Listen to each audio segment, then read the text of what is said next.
สบายดีพี่น้องมื้อนี้มาเที่ยวตลาดเนาะพี่น้องเนาะ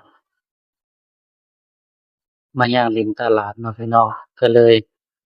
มานั่งพักริมน้อยหนึ่งเนาะพี่น้องเนาะก่อนที่จะไปหาซื้อกับข้าวกับน้ำจะมานั่งริมน้อยหนึ่งเนาะพี่น้องเนาะพี่น้องได้หยังกินแลงเนาะมื้อนี้เนาะทางข้อยก็ยังบ่ฮู้เนาะว่าสิมาซื้อหยังกินสบายดียามแลงเด้อพี่น้องเด้อสบายดีทั้งพี่น้องคนไทยแล้วก็คนลาวเนาะพี่น้องเนาะพี่น้องได้หยังกินมื้อนี้ มื้อนี้ก็เป็นมื้อเข้าพรรษาเนาะพี่น้องเนาะเข้าพรรษาทางพี่น้องฝนตกบ่น้อเนาะทางนี้ก็ฝนก็ตกปล่อยๆเนาะพี่น้องเนาะตกบ่แรงเป็นครึ้มฟ้าครึ้มฝนเนาะ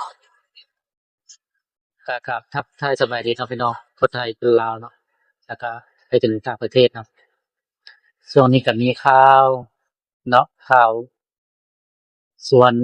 สาธารณะเนาะระหว่าง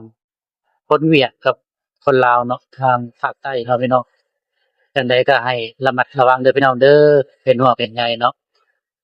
บ้านเมืองลาวก็เป็นแบบนั้นแหละพี่น้องบ่คือเมืองไทยเนาะเว้าหยังแหน่ก็บ่ได้เนาะบ่คือเมืองไทยก็ให้ระมัดระวังเด้อพี่น้องเด้อเพราะว่ากฎหมายบ้านเมืองลาวกับไทยมันบ่คือกันเนาะพี่น้อง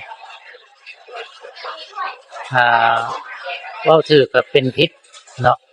อยู่ลาวแสดงความคิดเห็นก็บ่ได้คือเมืองไทยฉะนั้นแล้วก็ให้ระมัดระวังเด้อพี่น้องเด้อ สิเฮ็ดหยังทำหยังก็ให้ระวังเนาะบางทีเราเว้าดีเว้าถูกมันก็กลายเป็นผิดได้เด้พี่น้องเพราะว่ากฎหมายมันบ่คือกันครับจั่งใดก็ให้พี่น้องระมัดระวังในด้านการ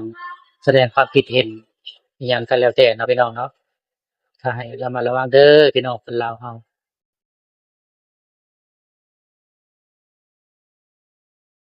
จั่งใดก็สู้ๆเนาะพี่น้องเนาะเป็นกำลังใจให้กันเสมอไปเนาะพี่น้องเนาะช่วงนี้ก็ยังบ่ทันมีเพลงเด้อพี่น้องเด้อ ยังบ่ทันได้เฮ็ดเพลงยังยากหลายสิ่งหลายอย่างอยู่เนาะพี่น้องมีโอกาสมีเวลาเนาะก็สิเฮ็ดเพลงให้พี่น้องได้ฟังก็ไว้ๆนี้ก็สิมีเพลงใหม่เนาะพี่น้องชื่อเพลงว่าขอบใจเนาะพี่น้องเนาะเกี่ยวกับน้องแรมเนาะก็